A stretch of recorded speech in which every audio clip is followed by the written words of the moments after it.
Okay,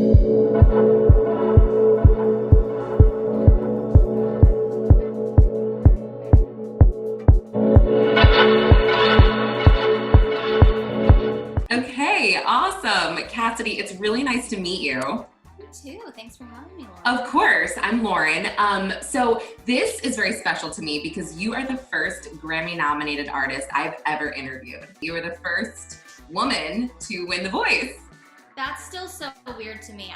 That's a detail that I don't think about very often, and it's usually when somebody brings it up that I remember, because it was it wasn't even like I'm a girl that potentially could win this. It was just like, how am I going to even win this competition to begin with, just as an artist? Like, it's the craziest thing to even think about. So that's just an added layer. So tell me, Rise and Shine, your new album, it just came out last month, and you took a 5-year break. Am I right? From releasing an album. I didn't really mean to. Okay. It was a thing with, the label, and I had just released my first record after The Voice, and it did really well, and then it was like everybody was all of a sudden really afraid to what the next step would be, and I wasn't really in a position. Why were they afraid? Sorry to interrupt you.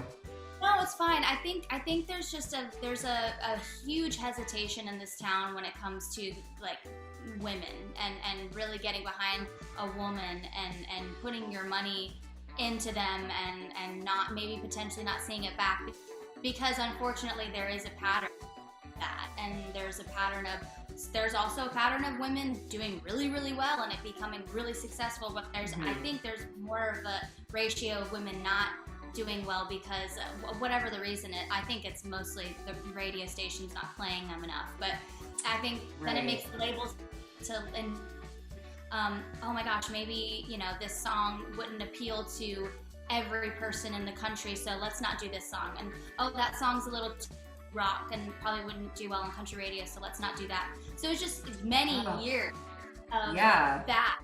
Then me being confident enough to be like, you know what? No, I really believe in this song. I'm going to go for it. Then I was able to really stand on my own and believe in the music I was putting out so much that I did it without a label. So I couldn't have done that, That's so crazy. That's like so boss. Seriously. Right? Because I mean, they do serve a purpose, right? I mean, they serve a purpose. So it's like to do it without a label. That's boss.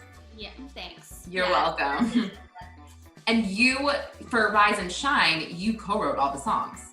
Yes, I co-wrote and co-produced, which was the first time I've ever done that. I thought I could have that credit because of the fact that I had such a clear vision of the project, and I worked with my guitarist / producer Todd Lombardo on the actual sound and and sonically what I wanted it to sound like, and we would show our part, and I'd be like, oh my gosh, I love that, let's do more of this, let's take this part out.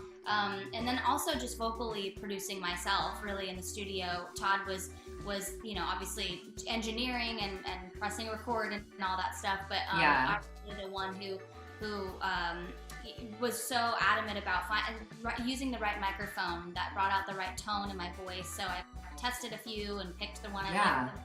Those are going to be so upfront and so obvious center stage that I needed the vocals to sound just the way I wanted them to sound. I wanted them to be warm and like cozy, not shrill and like in your face. So I found the right microphone, and then the mixing process was a lot of back and forth, me giving notes and tweaking and stuff. So I felt like a co-producer in this scenario. That's super inspiring. I love that. And I encourage everybody to listen to your song and also read the lyrics. The lyrics are so important and so great. Well, thank you so much, and we'll totally be in touch, okay?